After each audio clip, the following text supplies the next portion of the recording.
God bless you. Greetings to you all in Jesus' name. आप सबको प्रभु यीशु मसीह के नाम में अभिनंदन। And we thank God that we are able to gather this day in this place. और हम परमेश्वर का धन्यवाद देते हैं कि इस स्थान में हम यहाँ पर एकत्रित होने पाए। And God is good all the time. और परमेश्वर हर समय भला है। And God will always do good things for us. और परमेश्वर हमेशा हमारे लिए भलाइयों को करता है। And today is Valentine's Day. और आज वैलेंटाइंस डे I है। was thinking how Satan has means changed the truth for all falsehood. और मैं सोच रहा था कि किस रीति से जो शैतान ने किस तरह से जो सच्चाई है, जो वास्तविकता है, जो अच्छी भली वस्तुओं को बदल के रख दिया। Like Saint Nicholas became Santa Claus, and we know people have forgotten Jesus, but they remember Santa Claus. और सेंट निकोलस जैसे थे, उसको लोग सांता क्लॉज के समान से याद करने लगे और यीशु मसीह को उन्होंने भुला दिया। At the same time, Saint Valentine was a martyr. और उसी तरह से जो सेंट वैलेंटाइन था, वो शहीद हो गए थे। And he was a leader in the church at Rome. और वो रोम के अंदर में कलीसिया के एक अगुवे थे। And because he was preaching the gospel, he was arrested. और क्योंकि वो सुसमाचार प्रचार कर रहे थे, उन्हें गिरफ्तार करा गया। And the jailer, his name was Asterius. और जो जेलर था उसका नाम था अस्टेरियस। And his Asterius' daughter was blind. और ये जो अस्टेरियस की बेटी थी वो अंधी थी। So when Valentine was in the prison, और जब वैलेंटाइन जेल खाने में था, he prayed for this girl, उसने इस लड़की के लिए प्रार्थना and किया। the blind girl got healed. और ये जो अंधी लड़की चंगी हो गई। And so the entire family accepted Jesus. और सारा परिवार जो था यीशु मसीह को ग्रहण किया। But then the emperor was killing all the Christians. लेकिन जो सम्राट था वो सारे मसीहों को मार रहा था। That was Claudius II. और वो क्लॉडियस द्वितीय था। And so this Valentine was martyred on February the 14th in 269 AD. और 269 AD और 14 फरवरी के दिन इस वैलेंटाइन को उन्होंने शहीद किया। Before he died, he wrote to the girl saying, actually the letter is not there, but only the end is there, you are Valentine. और जो उससे पहले कि उसकी मृत्यु, उसने उस लड़की को एक पत्र लिखा, उसके अंत का बात था, ये तुम्हारा Valentine. Okay, that is, now he is considered a saint in Roman Catholic Church and the Orthodox churches. और रोमन कैथोलिक चर्च और ऑर्थोडॉक्स जो चर्चेस उसके अंदर में उन्हें संत माना But जाता then है। he was a martyr. लेकिन वो शहीद किए गए But थे। today this Valentine Day is used for free sex, pre-sex, all different nonsense. और सब तरह की जो गलत बातें हैं, वो सारी बातें इस वैलेंटाइन के अंदर में रखी गई हैं। Okay, that's just for your information. और ये सिर्फ आपकी सूचना के लिए। Today I want to share with you about one of the best psalms I like so much. और आज की शाम में आपको एक सबसे उत्तम भजन जो मुझे बहुत पसंद है उसके विषय में बताना चाहूंगा। Anybody wants to guess? और क्या कोई बताना चाहेगा कि वो कौन सा भजन है? Because we have already heard so many psalms. और So क्योंकि you हमने think I am going to preach about some other psalm. क्योंकि आपने बहुत सारे भजनों के विषय मुझसे सुना है, लेकिन मैं कुछ और अलग भजन के विषय में प्रचार करने जाऊंगा। Many times I wanted to preach from this psalm, but never I could. और कई बार मैंने चाहा कि मैं इस भजन में से प्रचार करूं, लेकिन मैं नहीं कर पाया। I think I almost preached from almost 10-12 psalms. I don't know. I didn't. Maybe it is written somewhere. So I have preached from Psalm 1, Psalm 23, 90, 91, 94, 92. So many psalms I have preached. और मैंने कई सारे भजनों में से प्रचार करा। भजन 1, उसके बाद 2, 19, उसके 90, 91, बहुत सारे से भजन हैं। So today I want to preach from Psalms 84. और आज जो मैं भजन संहिता 84 से प्रचार करना चाहता हूँ। The Prince of Preachers, Charles Spurgeon, says like this. और जो प्रचारकों का जो राजकुमार था चार्ल्स स्पर्जन, इस तरह से कहते हैं। He says this is the pearl of the Psalms. और वो कहता है कि ये सारे भजनों के अंदर में एक मोती के समान है। Okay, so there are 12 verses in this psalm. और इस भजन के अंदर में 12 आयतें हैं। And maybe you go home and read. Maybe today I don't think we'll have enough time to read and go through this psalm. और आज आप घर पे जाके उसके पढ़े, हो सकता है शायद हमारे पास समय पर्याप्त ना हो कि इन सारे आयतों को हम पढ़ So I will share this psalm in two parts. और मैं इन भजनों को दो भागों में बताऊंगा। The first part is the introduction to this psalm, और पहला है इस भजनों के प्रस्तावना के रूप में, and the second part will be the meaning of the psalm. और दूसरा जो भाग होगा इस भजन के अर्थ को मैं Come, let बताऊंगा। us pray. Lord, you speak to every one of us today through your word. परमेश्वर आज की शाम आप हमें से हर एक जन से अपने वचन से बात करिए। Lord, we will also be like the sons of Korah, who were longing and thirsting for the presence of God. और प्रभु जी हम कोरा वंशियों के समान हो जाएं जो प्रभु की उपस्थिति के लिए भूखे और प्यासे थे। Lord, help us, Lord, today. प्रभु आज हमारी सहायता करें, Anoint us and use us. हमें अभिषेक कर इस्तेमाल करें। In Jesus' name we pray. यीशु मसीह के नाम में प्रार्थना को मांगते हैं। Amen. आमीन। Praise the Lord. So first thing is we read the title of that psalm, और पहला जो शीर्षक हम वहाँ पे भजन का पढ़ते हैं, because from there we will learn something about this psalm. क्योंकि यहाँ से हम इस भजन के विषय में कुछ बातों को सीखेंगे। It says like this: to the chief musician on an instrument of gittith, in some versions say God, a psalm of the sons of Korah. और वहाँ पे लिखा है प्रधान बजाने वाले के लिए गिथित राग में कोरा वंशियों का भजन है। Okay, so I just want to share as an introduction about sons of Korah. और प्रस्तावना में मैं आपको कोरा वंशियों के विषय में बताना चाहूँगा। And you go home and study for yourself all different aspects of this psalm. और आप घर जाकर इस भजन के विभिन्न आयामों को जाके अध्ययन So the करें। introduction goes like this for you. और इसके लिए प्रस्तावना इस तरह से आज आपके लिए इस तरह से होता है। And there are 4 or at least 5 people by the name of Korah in the Old Testament. It is not in the New Testament. पुराने नियम के अंदर में लगभग 5 ऐसे लोग हैं जिनका नाम कोरा था। Okay, you can find about them. और आप उनके विषय में देख सकते हैं बाइबल में। And we all know about Levi or Levi. और हम सब लेवियों के विषय में जानते हैं। Okay, he was one of the 12 tribes. One of the 12 sons of Jacob. और वो याकूब के 12 पुत्रों में से एक था। And God chose this Levi tribe to be the priest and to be the Levites and to serve in the temple and in the tabernacle when it was built. परमेश्वर ने इस लेवीय गोत्र को चुना कि उसके लिए वो याजक पद की सेवा करे और जब मंदिर बनाया जाए तो वहाँ पे वो याजक पद की सेवा And करे। Levi had 3 sons. और लेवी के 3 पुत्र थे, Kohath, Merari and Gershom. और कोहात, मेरारी और दर्शन। And so these 3 sons of Levi were later on given different works in the tabernacle. और ये जो 3 जो पुत्र थे लेवी के, उन्हें उस मिलाप वाले तंबू में विभिन्न काम और कार्य सौंपे गए। And from the tribe of Kohath comes Aaron, Moses. और कोहात जो गोत्र था या वंश था उसमें से मूसा और हारून आते हैं। And so then God separated Aaronic tribe to be the priests in the tabernacle and after that in the temple. और उसके बाद परमेश्वर हारून के जो वंश है उनको अलग करता है कि वो मिलाप वाले तंबू पे रहकर वो सेवा करें। So we can say there was a 4th branch in the Levites group. और हम कह सकते हैं कि लेवियों के अंदर में ये चौथी शाखा थी।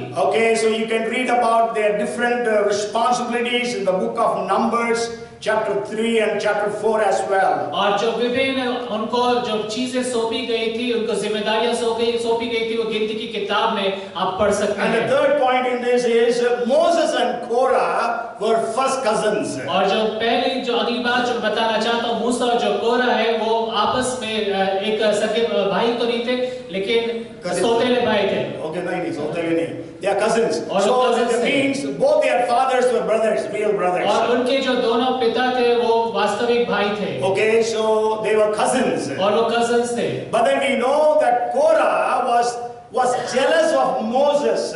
लेकिन हम ये भी जानते हैं जो कोरा है वो मूसा से जलन रखता था। Because God was using Moses, क्योंकि परमेश्वर मूसा को इस्तेमाल कर रहा so था। he gathered some leaders. और इसलिए उसने कुछ अगुओं को एकत्रित किया। And there were 2 main leaders by name Dathan and Abiram. और वहाँ पे 2 अगुए थे, दातान और Abiram. And then he had 250 more people with him. और उनके साथ 250 लोग और थे। And they rebelled against Moses. और उन्होंने मूसा के विरुद्ध में बलवा They किया। rebelled against the leadership of Moses. और मूसा के जो नेतृत्व था उसके विरुद्ध में उन्होंने बलवा किया। And Moses was sure broken because of that. और मूसा इसके कारण से टूट गया था। But then God was angry angry because of that. लेकिन परमेश्वर इन सब बातों के कारण से क्रोधित So in हुआ। the 16th chapter of Numbers, we read about God destroying or killing Korah, Dathan, Abiram, and the 250 leaders who were with them. और इसलिए गिनती की किताब उसके 16वें अध्याय में हम देखते हैं कि परमेश्वर जो है इस कोरा, दातान, अबीराम और 250 लोग जो उसके साथ थे उन सबको वो मार डालता है। Okay, Korah means Dathan and Abiram. The Bible says even his families, wives and sons, means children. They were all killed in that episode. और बाइबल ये कहती है दातान और अबीराम जो था वो उसके परिवार के समय परमेश्वर ने नाश किया। But then Korah's family was saved. लेकिन कोरा का जो परिवार था वो बचा लिया गया। You can go home and read Numbers 16 and verse 27. और आप गिनती की किताब उसका 16वां अध्याय उसके 27वें पद को पढ़ सकते हैं घर जाके। I always used to think sons of Korah also should have been killed. How is it that they are not killed? और मैं हमेशा ये सोचता हूँ कि जो कोरा की जो पुत्र थे उन्हें भी मार डाला जाना चाहिए तो क्यों नहीं मरे। I thought they were killed as well that time. और मुझे ऐसा लगा था कि उस समय उनको भी मार डाला Only गया। this week when I was reading that scripture in 16:27 of Numbers, लेकिन इसी हफ्ते जब मैं गिनती की किताब उसके 16वें अध्याय उसकी 11:27 पढ़ रहा था, Bible says Dathan and Abiram were killed with their families, but not Korah. और बाइबल कहती दातान और अबीराम अपने परिवार समेत नाश किए गए, ना कि कोरा। And then Numbers 26:11 says Korah's sons were left alive. और गिनती 26:11 में लिखा है कि जो कोरा के जो पुत्र थे वो छोड़ दिए गए। So the genealogy of Korah's sons, they were so much grateful unto God for saving them. और जो कोरा वंशी लोग थे परमेश्वर के इतने आभारी थे कि परमेश्वर ने उन्हें नाश नहीं किया। And they began to be serving the Lord in so many areas of life. और जीवन के कई क्षेत्रों में वो परमेश्वर की सेवा करने लगे। And 16th generation from Korah, और कोरा के बाद आने वाले 16 वर्ष में that time there came a very famous prophet. और उस समय एक बहुत मशहूर एक भविष्यवक्ता आया। Anybody wants to guess? क्या कोई बताना चाहता उसका नाम Who क्या was है? one of the greatest prophets who came in the line of Korah? और कौन ऐसा महान एक भविष्यवक्ता था जो कोरा वंश में होकर निकल कर आया? Anybody wants to guess? Samuel. और वो है शमूएल। You can go home and read 1 Chronicles chapter 3 verses 33 to 38. You can read about Samuel. और आप पहला इतिहास की किताब उसके 6ठे अध्याय में जाके पढ़ सकते हैं 33 से 38 वहाँ पे शमूएल था। It actually goes back from Samuel. It goes back to Korah. और वहाँ पे शमूएल से लेके कोरा तक जाता है। But then if you see the grandson of Samuel, लेकिन अगर आप शमूएल के जो पोतों के विषय में देखते his हैं name is Heman. और उसका नाम है हेमान। And you know, 88th Psalm is written by Heman. और जो 88 जो भजन है वो हेमान के द्वारा से लिखा गया। And so Heman was, we can say, the sons of Korah. When the Bible says it was Heman, and he had 14 sons, or 14 or 13 sons.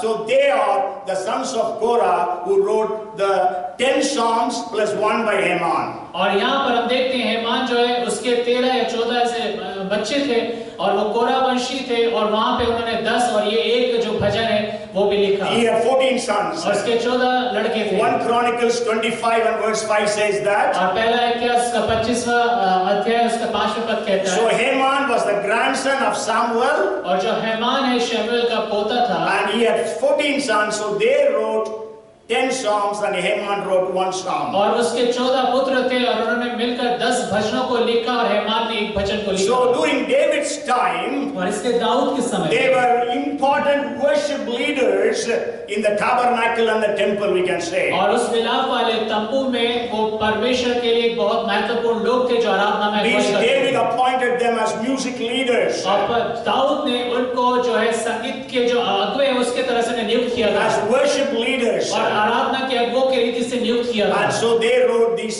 different songs. और उन्होंने ये विभिन्न भजनों को लिखा। And so this is just an introduction for you. और ये प्रस्तावना है आपके लिए। And maybe another one I want to share with you is, many of you might have read Selah when you read the book of Psalms, you would have read many times, the word comes Selah. और In Hindi also it is Selah. It's a Hebrew word. और कई बार आप जब भजन संहिता पढ़ते हैं तो वहां पर आपको एक शब्द पढ़ने को मिलता है शेला, वो इब्रानी भाषा का शब्द है। It comes 71 times in the book of Psalms. और भजन संहिता की किताब में वो 71 बार आता है। And then 3 times in the book of Habakkuk, 3rd chapter. और हबक्कुक की किताब उसके 3रे अध्याय में 3 बार आता है। And it comes in about 39 of the Psalms. और वो भजन करीब 39 भजनों के अंदर में आता है। And so the most acceptable meaning is, और उसका सबसे उत्तम जो अर्थ वो ये when है, you are reading the scriptures, जब आप अध्ययन कर रहे हैं वचनों का, okay, then it says Selah means you stop and meditate. और शेला का मतलब है कि आप ठहर जाएं और मनन करें। You meditate what is written there. और जो कुछ वहाँ पे लिखा है आप उस पर मनन करें। Because the word Selah comes twice in this psalm. क्योंकि जो शब्द शेला 2 बार आता है। And now you go home and read this psalm. अब घर जाके भजन संहिता 84 आप पढ़ें। And then you will be able to understand in a better way. और आप उसे अच्छी तरीके से समझने पाएंगे। And also it says to the chief musician. और यहाँ पे ये भी लिखा है कि जो प्रमुख संगीतकार हैं, Okay, it also comes in about 55, not about, it comes in 55 titles of songs. और जो भजन संहिता के अंदर 55 बार ऐसे शीर्षक में आया है प्रधान And bhajan. it also speaks about Gittit, और वहाँ पे गिट्टित के बारे में भी लिखा है। instrument of Gittit or Gath in some translations. और वहाँ पे लिखा है गिट्टित राग या कुछ अनुवादों में इस तरह से So बातें it लिखी was हैं। a stringed instrument invented or discovered by David at Gath. और ये जो एक ऐसा तार वाला बाजा था जो दाऊद के द्वारा से बनाया गया था गात में। And so this is something about an introduction to the Psalm 84. और ये भजन संहिता 84 की कुछ बातें प्रस्तावना के रूप में। You might have read this psalm many times. आपने इस भजन को कई बार पढ़ा होगा। Sure, I have never preached from this psalm. और मैंने इस भजन में से पहले कभी प्रचार नहीं किया। Though many times we prayed with this psalm.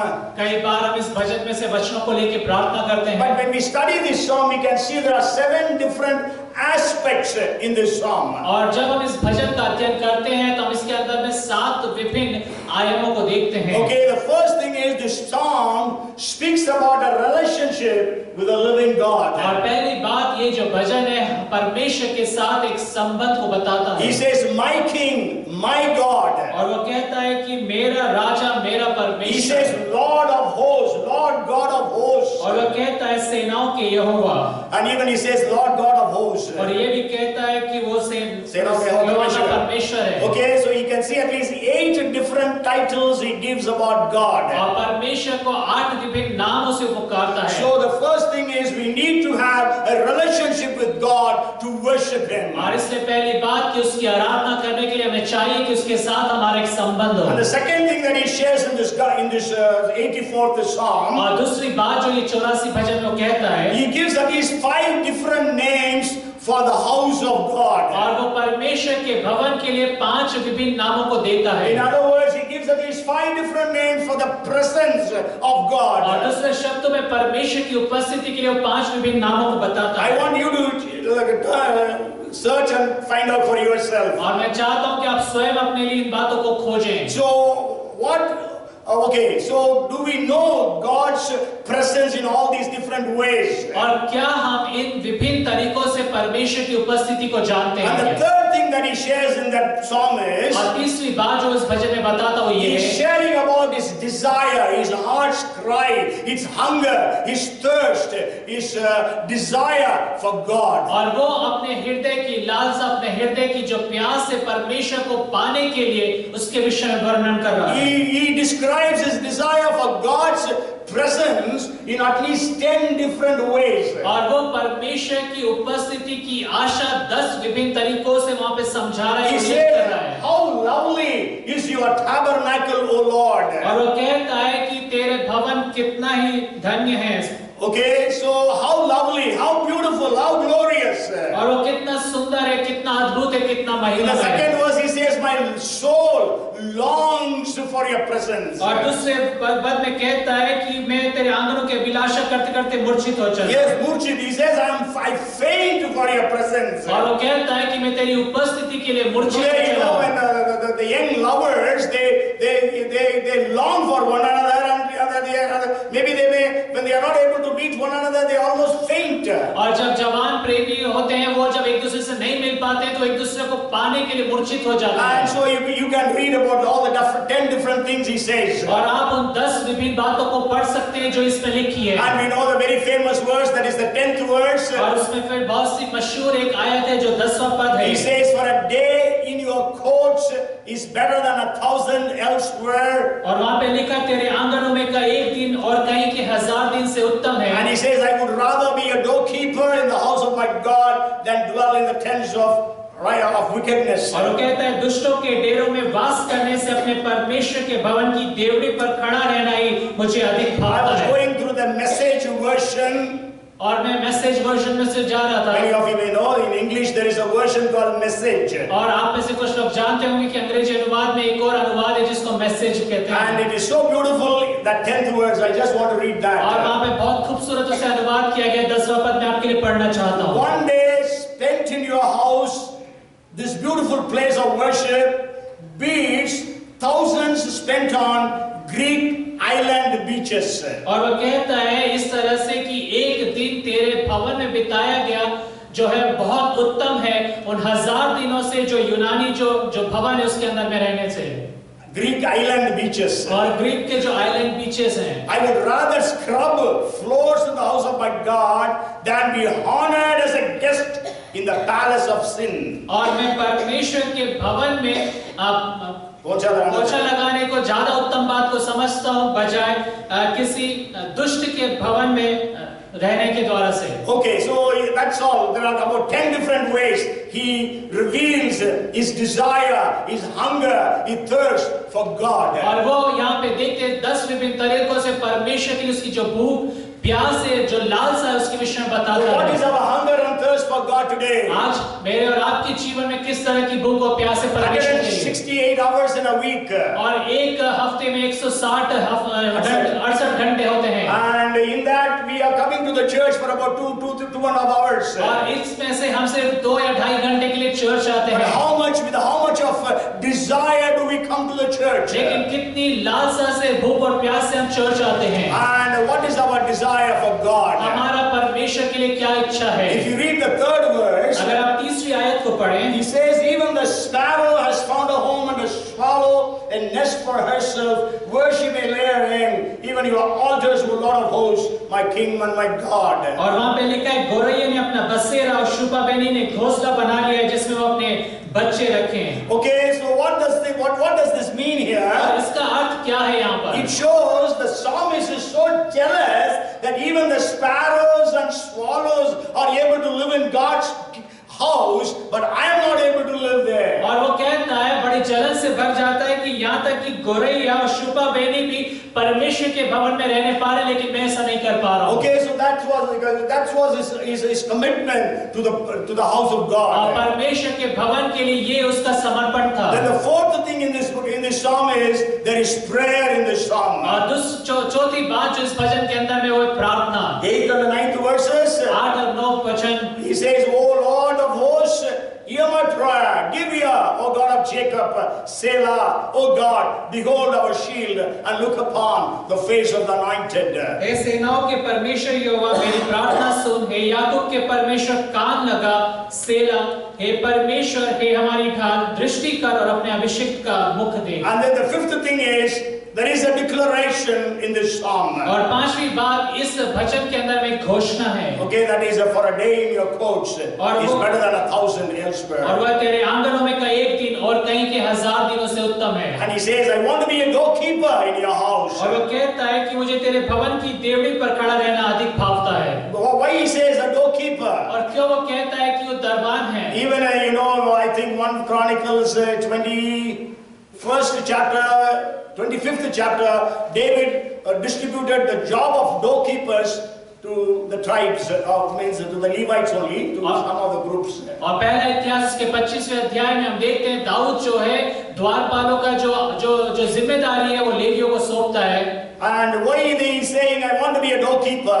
वो क्या कहता है कि मैं तेरे लिए एक द्वारपाल बन जाना चाहता हूँ? Because the doorkeepers are the first to reach and the last to leave. क्योंकि जो द्वारपाल होता है वो सबसे पहले पहुंचता है और सबसे आखिरी में वहां से जाता But है। what is the condition of many of us here? लेकिन आज हम में से हर एक की जो परिस्थिति क्या है, बहुत We are the होती है। last to reach and the first to leave. हम सबसे देरी से आते हैं और सबसे जल्दी से यहाँ से चले जाते हैं Without meeting anyone, you rush away. और किसी से मिला बिना आप भाग जाते हैं यहाँ And you से। come after the worship is over. और जब आराधना हो जाती है उसके बाद आप आते हैं We are coming to worship और God. हम यहाँ पे परमेश्वर की आराधना करने के लिए आते हैं। This is, I'm sure we are sharing the word, और हाँ, हम परमेश्वर के वचन को भी यहाँ पे but बांटते this is हैं। called as worship service. लेकिन इसे वर्षिप की आराधना की सेवा की जाती So है we have to come here to worship और God. यहाँ पर हम परमेश्वर की आराधना करने के लिए आते We हैं are coming here to meet with और God. हम यहाँ पे परमेश्वर से मुलाकात करने के We लिए are आते हैं coming to thank और God. हम परमेश्वर का धन्यवाद करने के We लिए आते want to हैं show our love towards और हम God. अपने प्रेम को परमेश्वर के प्रति दर्शाने आते हैं So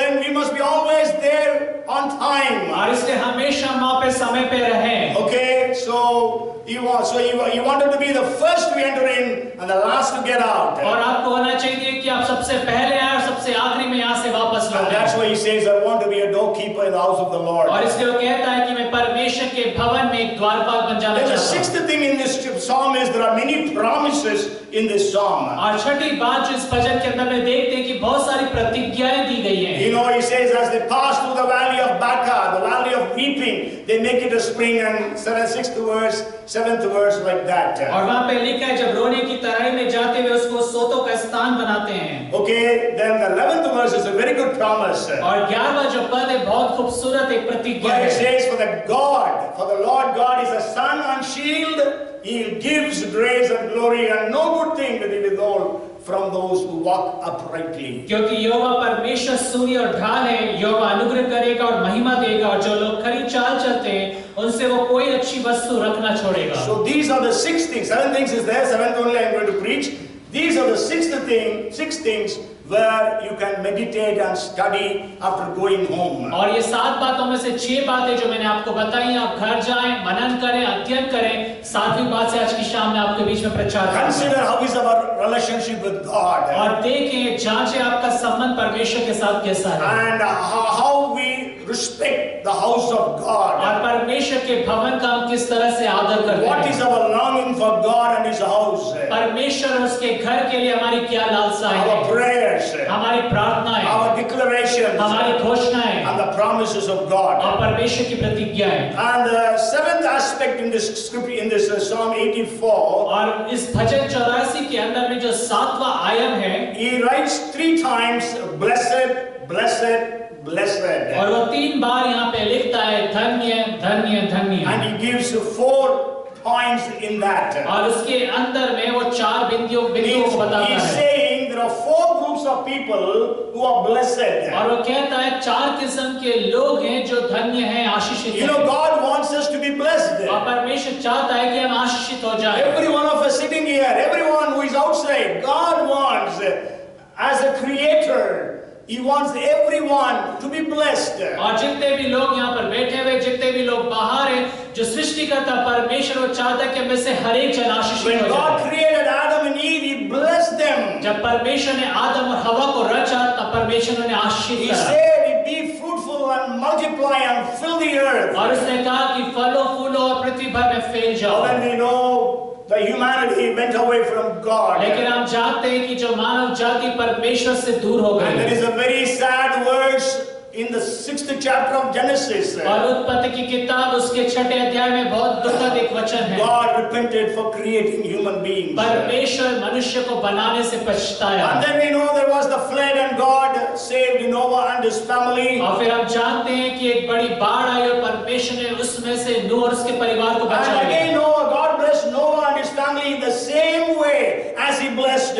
Adam and Eve. और फिर से परमेश्वर ने नूह और उसके पूरे परिवार को उसी तरह से आशीषित करा जिस रीति से परमेश्वर ने आदम और हवा को पहले आशीषित किया था। But then again, people were away from God. लेकिन हम फिर से जानते हैं कि लोग परमेश्वर से दूर हो गए। But God wants to bless us. लेकिन परमेश्वर हमें आशीषित करना So चाहता He है। chose Israel. और इसलिए वो कहता है इज़राइल चुन लो। No, so He chose और Israel. इसलिए उसने इज़राइल को चुना। And He established them as a nation. और उसने एक राष्ट्र होने की रीति से उन्हें स्थापित किया। He gave them promises upon promises. और उसने प्रतिज्ञाओं पे प्रतिज्ञाएं देता गया। When Balak hired Balaam to curse Israel, और जब बालाक ने बिलाम को बुलाया कि वो इज़राइल को श्राप दे, Balaam could not curse Israel. लेकिन बिलाम जो अपने मुंह से इज़राइल को श्राप नहीं देने पाया। Then Balaam understood. और तब बिलाम समझ गया। And so he says in Numbers 24 and verse 1, और इसलिए वो गिनती 24:1 में कहता है he says it pleases God to bless कि Israel. परमेश्वर को ये भाता है कि वो इज़राइल को आशीषित So करे। today I want to tell you, God is pleased to bless every one of us here. और इसलिए आज की शाम में आपको हर एक जन को बताना चाहता हूँ परमेश्वर प्रसन्न होता है आपको आशीषित And करने that's के why लिए। we know the New Testament starts, the Jesus preaching starts, blessed is the man who is poor in heart. और इसलिए जब नए नियम के अंदर यीशु मसीह की शिक्षाएं जब आरंभ होती है, यीशु मसीह कहता है धन्य है वे जो मन के शुद्ध हैं। 8 times he says blessed, blessed, blessed, blessed, blessed. और 8 बार वो कहता है धन्य है, धन्य है, धन्य है। Psalms, the book of Psalms starts with blessedness. और जो भजन संहिता का जो किताब है उसके पहले अध्याय में हम देखते हैं धन्य वो व्यक्ति। The Greek and the Hebrew words actually mean blessednesses. और जो यूनानी और इब्रानी भाषा के अंदर में जो शब्द है वो है हमेशा आशीषित होते रहना। Okay, blessednesses, it is in plural. और वो जो है कि बहुवचक है। Okay, so the conclusion means the conclusion for the blessedness is, और जो आशीषित होने का जो अंतिम बात वो ये है, okay, first is God made everyone to be happy. परमेश्वर ने हर एक जन को रचा है ताकि वो खुश रहें। You know, blessed also means be happy, be highly favored. और आशीषित होने का मतलब ये भी है कि बहुत खुश रहे, बहुत अनुग्रह होता So रहे। God made man for happiness. और इसलिए परमेश्वर ने मनुष्य को खुश रहने के लिए बनाया। Every man desires happiness. और हर एक व्यक्ति जो है खुशी की लालसा करता है। And all human beings hate misery. और हर एक जो मनुष्य है वो दुखों से नफरत करता है। Happiness is the grand subject everyone is pursuing after. और ये जो खुशी है जो प्रसन्नता है हर एक व्यक्ति उसके पीछे लगा हुआ है, तोड़ रहा है। But human heart is so perverted लेकिन जो मनुष्य हृदय इतना अधिक भटक चुका है that he seeks after happiness in the wrong place at the wrong time from the wrong person. कि वो उस खुशी को गलत जगह में गलत समय में गलत लोगों से प्राप्त करने की कोशिश करता है। And we know the result is nobody is happy. और कारण उसका जो होता है उसका जो प्रत्युत्तर होता है वो ये होता है कि कोई भी खुश नहीं है। Because the places, the persons and things cannot give happiness. क्योंकि जो स्थान है, जो व्यक्ति है और जो समय है, वो बातें वो आपको खुशियां नहीं दे सकती है। And the true way of obtaining happiness is written in this book. और सबसे उत्तम तरीका जिसके द्वारा से सच्चा तरीका जिसके द्वारा से हम खुशी पा सकते हैं वो इस किताब में लिखा So है। this is the conclusion about happiness. और इसलिए खुशी का जो निष्कर्ष है वो ये है। So you are here but you are not happy. और आप यहाँ पर तो मौजूद है लेकिन आप खुश नहीं हैं। Maybe your family life is not happy. हो सकता है कि आपके पारिवारिक जीवन में खुशी Maybe you ना are हो। not happy with your हो job. सकता है आपके घर आपके नौकरी में आप खुश ना हो। That is because you are seeking for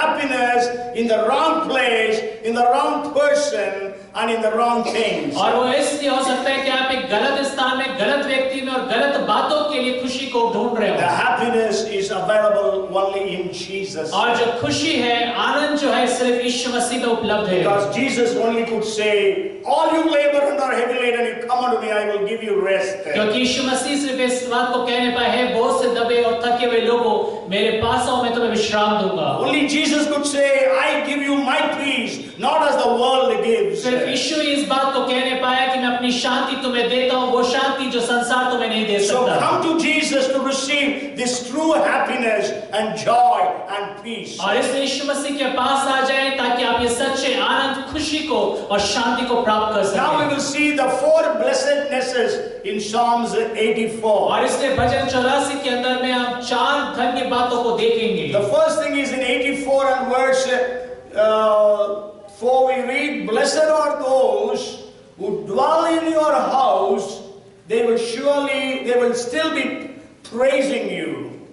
क्या ही धन्य है वे जो तेरे भवन में रहते हैं, वे तेरी स्तुति निरंतर करते रहेंगे। Okay, so blessed, the first blessedness is we are blessed when we are able to dwell in the house of the Lord. और पहली बात है हम तब आशीषित होंगे, धन्य हो जाएंगे जब हम परमेश्वर के भवन में रहने The पाएंगे। word is dwell, और जो शब्द है निवास not who करना, comes and goes. और वो ऐसा नहीं कि अंदर बाहर जा रहे हैं, Okay, who is able to linger in the presence of God. लेकिन वो जो परमेश्वर की उपस्थिति में लगातार बना रहे। You may not be able to be sitting here 365 days 24/7. और आप इस स्थान में सारे साल के 365 दिन यहाँ पे बैठे नहीं रह सकते हैं। But then it actually means spending more time in the presence of God. लेकिन इसका अर्थ ये है कि अधिक से अधिक समय में परमेश्वर की उपस्थिति में बिताना है। Okay, so you will be blessed, I will be blessed if you are able to dwell in the house of the Lord. और इसलिए जब हम परमेश्वर की उपस्थिति में बने रहेंगे तब मैं और आप आशीषित हो जाएंगे। You know Samuel, it speaks about Samuel from his childhood.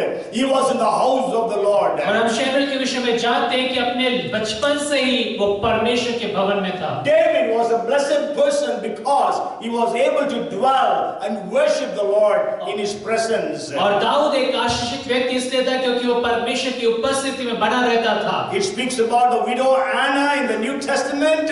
She did not leave the temple, but she was worshiping the Lord day and night. और हन्ना के विषय में लिखा गया है नए नियम के अंदर में वो विधवा थी और वो परमेश्वर के भवन को छोड़ती नहीं थी। And why we are blessed in the presence of God? और क्यों हम परमेश्वर की उपस्थिति में आशीषित हो जाते Because हैं? when we stay in the presence of God, we become more and more like Him. क्योंकि जब हम परमेश्वर की उपस्थिति में रहते हैं तब हम और अधिक उसके समान बनते चले We जाते become हैं like more and more like Jesus. और हम यीशु मसीह के समान बनते चले जाते हैं। And in His presence, you are trained in the ways of the Lord. और उसकी उपस्थिति में आप प्रशिक्षण को पाते हैं कि आप परमेश्वर के मार्गों में आगे When बढ़े। we read Mark chapter 3 and verse 14, और आप जब मरकुस की किताब उसका 3रा अध्याय उसके 14वें पद को पढ़ रहे when हैं, Jesus called the 12 apostles, जब यीशु मसीह ने 12 शिष्यों को the बुलाया Bible says He called them so that they would be with Him. और बाइबल कहती है उसने उन्हें बुलाया ताकि उसके साथ साथ रहें। Yes, the first thing they should be with Jesus. और पहली बात वो ये है कि उन्हें यीशु मसीह के साथ And रहना है। after that, He was to send them to preach and to heal the sick and all those things. और उसके बाद वो उन्हें भेजने वाला था ताकि वो लोगों को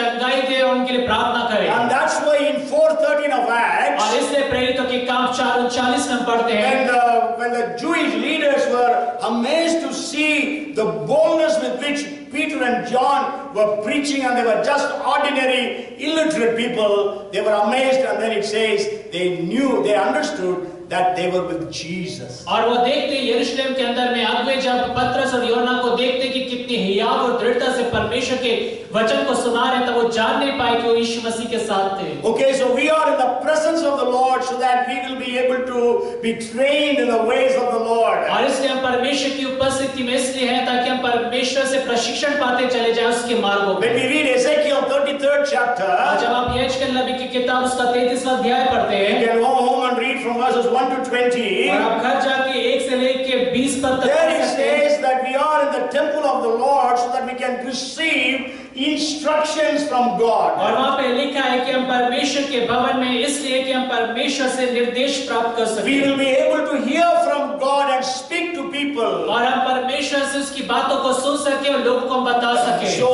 may God give us the grace that we will be able to spend long hours in the presence of God. और परमेश्वर हमें अनुग्रह दे कि हम लंबे घंटों तक परमेश्वर की उपस्थिति में बने रह And you सकें। can go home and study about being in the presence of the Lord. और आप घर जाकर परमेश्वर की उपस्थिति में बने रहने की बात के ऊपर पे अध्ययन You know, करें। as the deer panteth for the water, so my soul panteth after thee. This again it is sons of Korah who wrote in Psalm 42. और 42 भजन के अंदर में देखते हैं फिर से कोरा वंशियों के द्वारा से लिखा गया भजन, जैसे हिरनी नदी के जल के लिए प्यासी होती हाफती, वैसी मैं तेरे लिए प्यासा हूं। Let us also be hungering and thirsting for God and His presence. और हम भी होने दे कि परमेश्वर की उपस्थिति के लिए प्यासे बन जा, हाथ में पाए। That's why Moses could say, if your presence do not go with us, don't take us from this place. और इसलिए मूसा परमेश्वर से कहता, अगर तेरी उपस्थिति हमारे साथ ना जाए तो हमें इस स्थान से आगे लेकर मत जाना। How much more we need to have the presence of God with us these days. और इन दिनों में कितनी अत्यधिक आवश्यकता है मेरे और आपके लिए कि परमेश्वर की उपस्थिति हमारे साथ रहे। And the second blessedness is in the 5th verse. और 5वीं आयत में हम दूसरी एक और धन्य होने की बात को देखते हैं। The 5th verse there are actually two blessednesses. और 5वें पद के अंदर में हम दो आशीषित होने की बातों को पढ़ते And हैं। the second part, actually the translations have different words. Different versions in English has different words. और जो दूसरे भाग को हम देखते हैं कि अंग्रेजी में जो उसके अनुवाद है उसमें विभिन्न शब्दों का इस्तेमाल किया गया है। Even though I usually use the NKJV, और NKJV अधिकतर मैं यूज करता हूँ। and even Hindi is not towards it, but then anyhow I will say in English only, so Brother Richard will translate. Okay, the first part says, "Blessed is the man whose strength is in you." क्या ही धन्य है वह मनुष्य जो तुझ से शक्ति पाता है। Okay, so the second blessedness, first blessedness is dwelling in the house. पहली आशीषित होने की बात है परमेश्वर के भवन में रहना। And the second is blessed is the one whose strength is in you. और दूसरी बात है क्या ही धन्य है वो मनुष्य जो तुझसे शक्ति पाता है। Is God our strength today? क्या परमेश्वर आज हमारी सामर्थ्य है? Are you trusting in your own strength? क्या आपने स्वयं की सामर्थ्य में विश्वास करते The हैं? Bible says that trusting in chariots and horses. और बाइबल कहती किसी को तो रथों का और घोड़ों का भरोसा है। And even Bible speaks about trusting in bows, bow and arrow bows. और बाइबल यहाँ तक कहती कि जो तीर कमान या जो धनुष उसमें भी लोग अपने विश्वास को रखते हैं। In Ezekiel 16th chapter it speaks about trusting in our beauty. और यहेजकेल 16वें अध्याय में वहाँ पे लिखा अपनी सुंदरता के ऊपर पे हम घमंड करते हैं, Many विश्वास people करते are हैं। trusting in their beauty. और बहुत सारे लोग अपनी सुंदरता के ऊपर पे विश्वास But करते we हैं। fail to understand our beauty is only skin deep. लेकिन हम समझने में हमसे गलत हो जाती कि हमारी जो सुंदरता है कुछ ही दिनों की है। So who is our strength today? आज हमारी सामर्थ कौन है? A couple of weeks back we were studied from the 27th Psalm. और कुछ हफ्तों पहले हमने भजन संहिता 27 से अध्ययन किया था।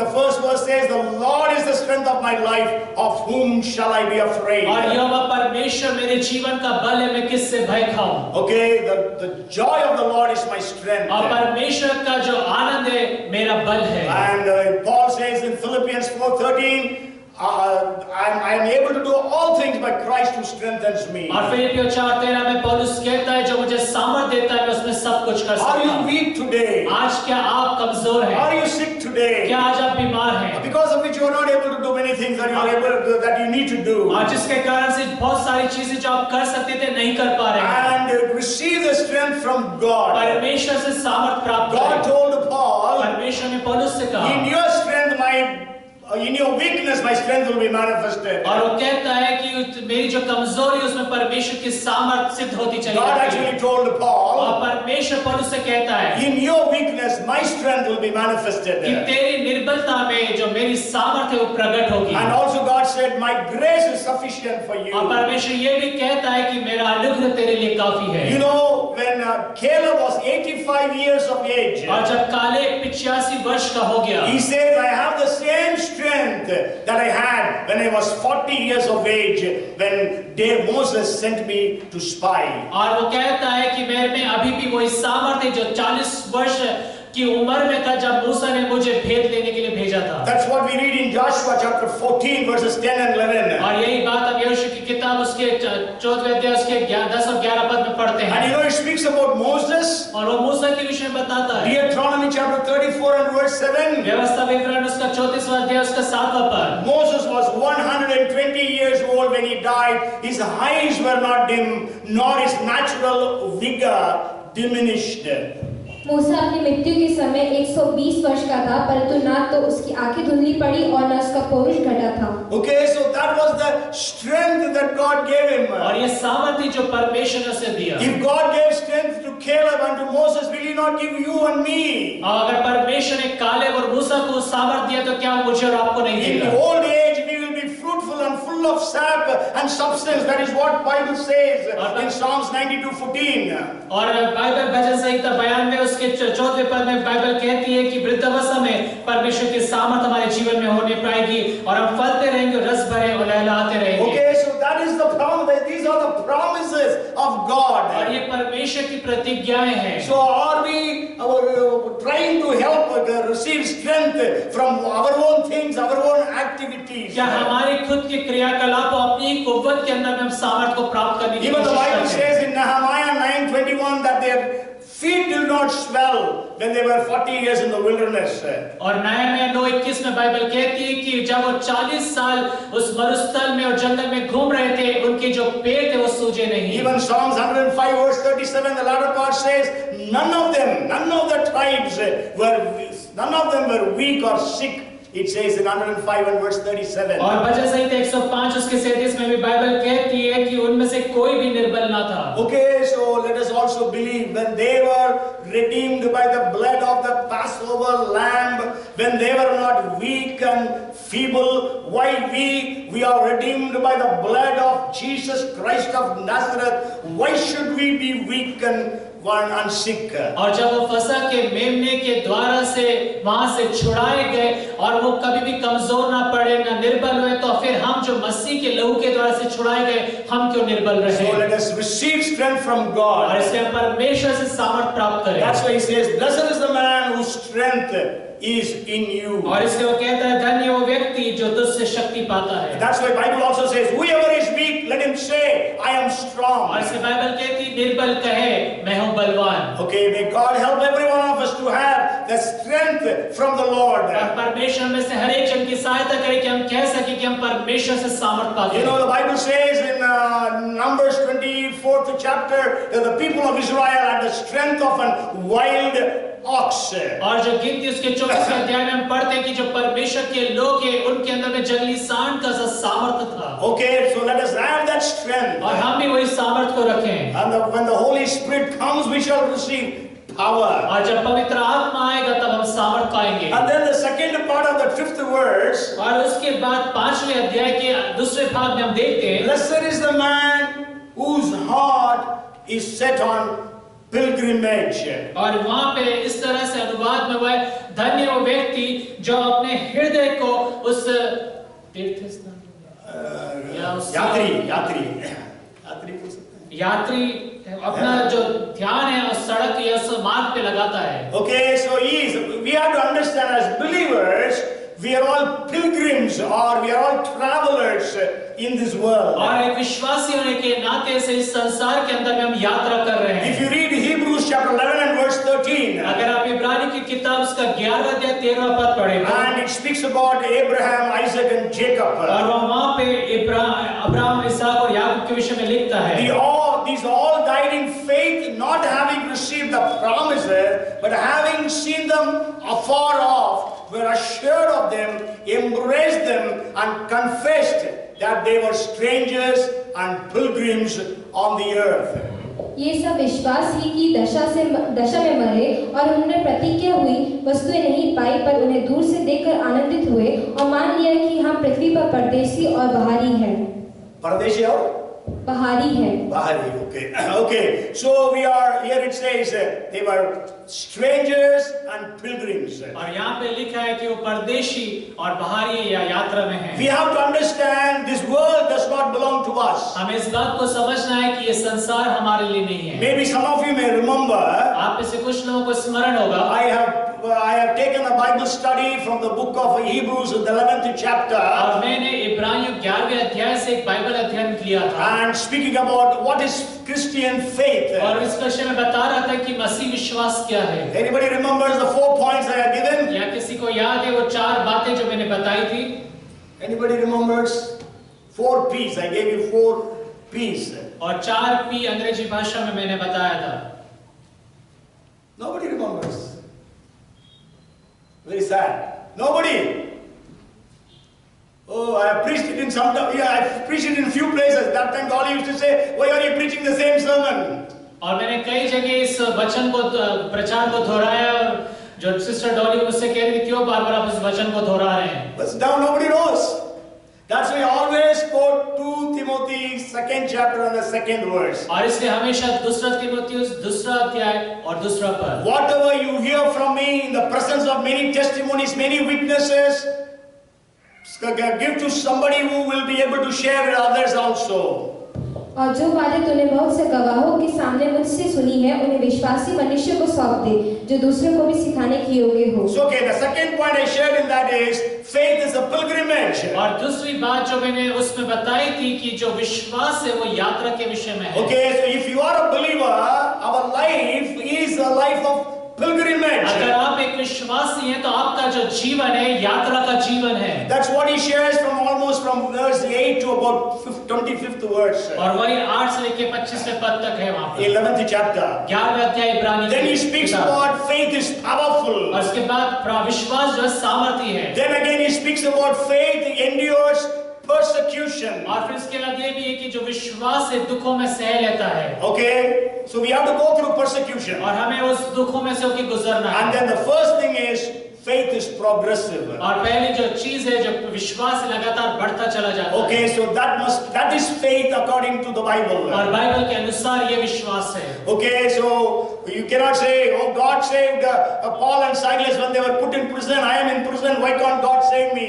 और आप ऐसा नहीं कह सकते कि जब पौलुस और सिलास जेल खाने में डाले गए परमेश्वर उन्होंने बचा लिया मुझे क्यों नहीं बचा? When they were in the prison that time the faith was powerful for them. और उस समय जब वो जेल खाने में थे विश्वास उनके लिए सामर्थी था. But then in the 11th chapter of 2 Corinthians he is giving a list of all the persecution he went through. लेकिन दूसरा कुरिन्थियों 11वें अध्याय में जितने भी सताओं में से होकर गुजरा सबकी वहाँ पे सूची बताता है. Sure, God released Peter when he was about to be hanged the next day. और हाँ परमेश्वर ने पतरस को उस रात को छुड़ा लिया जब अगले दिन पतरस को फांसी पे लटकाने वाले थे. Previously James was assassinated by Herod, the same person. और वहाँ पे देखते हैं कि उसके पहले जो हेरोद है वो मार डाला जाता है. And we know Stephen was stoned to death. और आप देखते हैं स्टीफन उस पत्थरवा करके मारा So जाता we है. have to understand that we are pilgrims in this world. और इस बात को भी समझना है कि हम इस संसार में यात्री हैं. Philippians 3 and verse 20 says, और फिलिपियों 3:20 बाइबल कहती for है. our citizenship is in heaven, और हमारी जो नागरिकता है वो स्वर्ग की है. from which we also eagerly wait for the Savior, the Lord Jesus Christ. और जहाँ से हम अपने उद्धारकर्ता प्रभु यीशु मसीह के प्रकट होने की बात जो रहे हैं. Even in 1 Peter 2:11 says that we are pilgrims and strangers. और पहला पत्रस 2:11 में बाइबल कहती है कि हम इस पृथ्वी के ऊपर पे यात्री हैं. Okay, and even when Jacob met with Pharaoh in the Old Testament. और जब पुराने नियम के अंदर हम देखते हैं याकूब जब फिरौन से मिलता है. In 47 and verse 9 of Genesis. और उत्पत्ति की किताब 47:9 पद. He says, my pilgrimage, he says. और वो कहता है कि मेरी यात्रा है. Okay, so 119th Psalm and verse 54. और 109 भजन उसका 54वां पद. 119 and verse 54. 119वां भजन उसका 54वां Your पद. statutes have been my songs in the house of my pilgrimage. जहाँ मैं परदेशी होकर रहता हूँ वहाँ तेरी विधियाँ मेरे गीत गाने का विषय बनी है. Okay, परदेशी. So pilgrimage, we are in a pilgrimage. और हम एक परदेशी हैं यात्रा में. And the last thing, my time is up. I'll just share the last point and finish. और आखिरी बात मैं आपको बताऊंगा समाप्त करूंगा. Verse 12 of 84th Psalm. भजन 84 उसका 12वां पद. Blessed is the one who trusts in the Lord. क्या ही धन्य है वह मनुष्य जो तुझ पर भरोसा रखता है. So actually, for trusting, I told you in the strength point. So we have to trust in God. और इसलिए हमें परमेश्वर पे भरोसा रखना है. So blessed are those who trust in Him. Comes almost 2, 4, 5, 6 times in the Bible. और Bible के अंदर में 6 बार ये आता है कि प्रभु पे भरोसा. And there is a very famous verse, Jeremiah 17:7. Blessed is the man who trusts in the Lord and whose hope is in the Lord. और यिर्मयाह 17:7 में एक बहुत प्रख्यात भजन है. And धन्य है वो जो प्रभु पे भरोसा रखता है। Okay, and then curse is the one who trusts in man. और शापित है वो व्यक्ति जो मनुष्य पे भरोसा Today we करता are है। trusting in so many things. आज हम बहुत सारी बातों पे विश्वास करते We हैं are trusting in princes, we are trusting in people. और हम राजकुमारों पे, हम लोगों के ऊपर पर भरोसा रखते We are हैं। trusting in our own righteousness. हम अपनी स्वयं की धार्मिकता पे भरोसा We रखते are हैं trusting in chariots and horses. और हम रथों और घोड़ों के ऊपर पे भरोसा We are रखते हैं। trusting in wealth.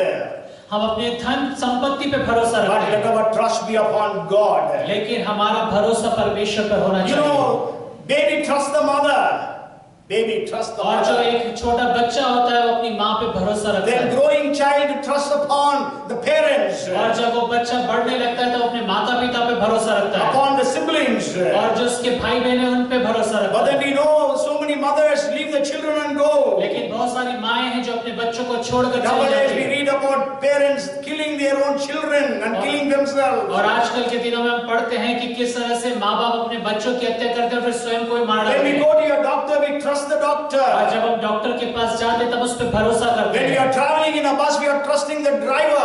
और जब हम बस पे यात्रा करते तब ड्राइवर पे भरोसा When we करते are हैं for going in a flight, we trust the pilot. और जब हम फ्लाइट में जाते तब हम पायलट पे भरोसा करते But हैं। that does not mean we will not meet with an लेकिन accident. इसका मतलब ये नहीं कि हमारी दुर्घटना नहीं होगी People can cheat us. और लोग हमें धोखा दे सकते हैं। People can cause wounds and hurts and accidents in our lives. और लोग जो हमारे जीवन के अंदर में चोट लेकर आ सकते हैं और दुर्घटनाओं को लेकर आ But there सकते is हैं। only one in whom we can trust. लेकिन सिर्फ एकमात्र ऐसा व्यक्ति जिस पर हम भरोसा कर सकते Job हैं understood और that. अय्यूब इस बात को समझ That's गया। why in 13th chapter of Job and verse 15 he says, और इसलिए अय्यूब 13:15 में अय्यूब कहता है even if he slays me, yet I will trust in him. अगर वो मुझे मार भी डाले तो भी मैं उस पर भरोसा रखूंगा Because all things together work for the good of those who love the Lord. क्योंकि जो प्रभु से प्रेम करते हैं उनके लिए सब बातें मिलकर भलाई को Because उत्पन्न Paul करती हैं। could say, I know in whom I believe. और पौलुस कहने पाया कि मैं जानता हूं कि मैं किस पर विश्वास करता So हूं। today, what is our trust? आज हमारा विश्वास या भरोसा किस पर है? What are we, where are we getting our strength from? हम अपनी सामर्थ को कहां से प्राप्त कर रहे Do हैं? we understand that we are pilgrims? क्या हम इस बात को समझ रहे हैं कि पृथ्वी पर हम यात्री हैं How much are we desiring or longing for the presence of God? और परमेश्वर की उपस्थिति के लिए हम कितना अत्यधिक लालसा से भरे हुए हैं। 84th Psalm is a very beautiful psalm. 84 भजन बहुत खूबसूरत भजन He है writes so many different things. और बहुत सारे लोग चीजों को लिखते हैं 12 verses, और 12 आयतें but full of meanings. और अर्थ से भरी हुई As है। I told you, 7 different aspects he is writing in there. और जैसे मैंने आपको बताया 7 विभिन्न आयाम आप यहाँ पे पढ़ He's सकते talking हैं। about God, परमेश्वर के विषय में बात कर रहा talking है, about the house of God, परमेश्वर के भवन के विषय में बात talking कर रहा about है, his desire for God and his house, परमेश्वर और परमेश्वर के भवन के लिए उसके लालसा के विषय में बात कर talking रहा है, about prayer, प्रार्थना के विषय में बात talking कर रहा है, about God's promises, परमेश्वर की प्रतिज्ञाओं के विषय में बात कर talking रहा है, about his own declaration. अपनी खुद की घोषणा के विषय में बात And कर रहा है। also he speaks 4 times, how blessed are we. और 4 बार वो ये भी कहता है कि हम कितने आशीषित So लोग हैं। today, my dear brothers and my sisters, और इसलिए आज मेरे प्रिय भाई और the बहनों, family of God, परमेश्वर का you परिवार, have come into the house of आप God. परमेश्वर के भवन में आए In हैं। his presence there is fullness of joy. उसकी उपस्थिति में आनंद की भरपूरी And in है his presence you are happy and blessed. और उसकी उपस्थिति में आप आशीषित होते हैं और आनंदित हो So जाते may हैं। God bless every one of us और today. परमेश्वर आज हम में से हर एक जन को आशीषित करे Let us long for the presence of और God. परमेश्वर की उपस्थिति के लिए ललायत हो Let us जाए receive strength from और God. परमेश्वर से हम सामर्थ प्राप्त करें। What is that? For what do you need the strength? और किस बात के लिए आपको सामर्थ की For आवश्यकता your है? job, आपकी नौकरी के लिए, for your studies, आपकी पढ़ाई के for लिए, your business, आपके बिजनेस के for लिए, your आपकी ministries. सेवकाई के लिए। Receive the strength from your God. परमेश्वर से, अपने परमेश्वर से सामर्थ को प्राप्त I करें know that we are all pilgrims. और इस बात को जाने इस पृथ्वी पर आप We यात्री don't हैं। know how long we will be alive on this earth. हम नहीं जानते इस पृथ्वी पर हमारा जीवन कितने दिनों का है। Recently, we went to, I think, Mariam's house. She was sharing about so many gynecologists. They were traveling in a bus. All of them met with an accident. All of them died. All young girls.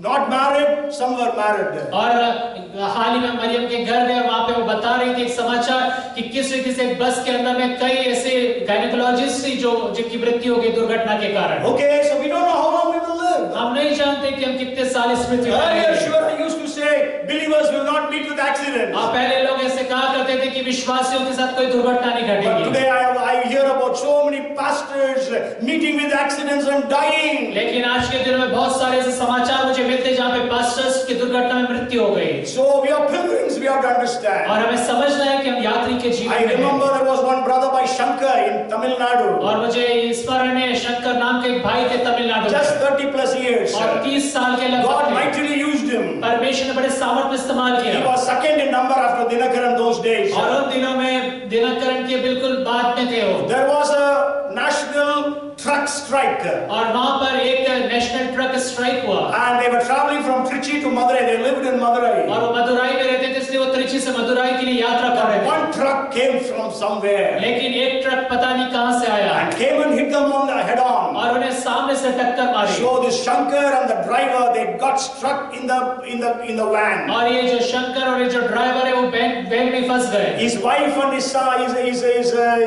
assistants were at the back. और उसकी पत्नी और जिसके साथी थे वो पीछे थे And he was struggling for 3 hours because they were stuck. They could not remove him. और 3 घंटे तक वो तड़पते रहे क्योंकि वो फंस चुके थे And he was bleeding and bleeding. और उनका लहू बह रहा था His own wife could not save him. और उसकी खुद की पत्नी उसे नहीं बचा By pi the time they could call the villagers and they could remove him from that smashed van, he died. और जब तक उन्हें सहायता प्राप्त होती वो व्यक्ति वहीं पे मर गया At about 35 years back, और 30-35 साल पहले की बात है he had gone many countries of the world संसार के कई देशों में वो गए from a Hindu family, और एक हिंदू परिवार से mightily used by God. परमेश्वर के द्वारा सामर्थ्य So इस्तेमाल we किया don't know when our death will इसलिए come. हम नहीं जानते कब हमारी मृत्यु आ But do जाएगी we know that we are pilgrims? लेकिन क्या हम जानते कि हम यात्री I'm का not जीवन frightening जीते? you. मैं आपको डरा नहीं रहा हूँ But then we must be ready to reach God. लेकिन हमें तैयार रहना इन सब बातों के I'm लिए not teaching you how to live this world. और मैं ये नहीं सिखा रहा हूँ कि कैसे संसार को Sure, छोड़ना है Bible teaches how to live in this world. हाँ बाइबल ये भी सिखा कि संसार में हमें कैसे But जीना है Bible is the only book which teaches us how to die. लेकिन बाइबल एकमात्र ऐसी किताब है जो हमें बताती कि कैसे हमें मरना है And so let us be ready to meet with और God. इससे हम तैयार रहे परमेश्वर से मुलाकात Even if करने we don't die, अगर हम मरे भी ना we will be taken alive हम जीवित उठा लिए at the जाएंगे time of the rapture. उस सर्वारोहण के समय में And will we be ready during that time? और क्या हम तैयार रहेंगे उस समय में It's very easy for me to preach, और मेरे लिए बड़ा आसान है प्रचार करना इन सब बातों को but it's very difficult to follow. लेकिन बहुत कठिन है इसके पीछे पीछे So चलना may God give every one of us the grace और परमेश्वर हम में से हर एक जन को अनुग्रह दे so that we will be ready for the coming of the Lord. ताकि हम प्रभु के आगमन के लिए तैयार रहें We will really be called blessed. और हम वास्तव में आशीषित कहलाए जाएंगे Let us be blessed in everything that we do. और जो कुछ भी हम करते हैं हर एक में हम आशीषित As the हैं Bible says, blessed are you when you go out. तो जैसे बाइबल कहती बाहर जाते वक्त तू आशीषित Blessed are you when you come in. अंदर आते वक्त तुम आशीषित Blessed will be the work of your और तेरे hands. हाथों के कार्य आशीषित I will होंगे make you the head and keep you और above. मैं तुझे सर बनाऊंगा और ऊंचाई पे रखूंगा May God bless every one of us with these blessed words. और परमेश्वर हम में से हर एक जन को इन आशीष वचनों से आशीषित करे Let us be used by God in a mighty way in our own places of work. और अपने खुद के कार्यस्थल में सामर्थ्य द्वारा से सामर्थ्य रूप से परमेश्वर Let से इस्तेमाल our किया जाए families be blessed. और हमारे परिवार आशीषित हो Let जाए us hunger and thirst for God and God's presence. और हम परमेश्वर के लिए और परमेश्वर की उपस्थिति के लिए भूखे और Let प्यासे us बन जाए be thirsting and hungry for God's power in our lives. परमेश्वर की सामर्थ के लिए हम भूखे प्यासे बन जाए अपने जीवन Come, में let us pray. आइए हम प्रार्थना Father, we करें are so grateful to you for this evening. पिता आज की शाम के लिए हम बहुत आभारी हैं Thank you for this wonderful Psalm of 84.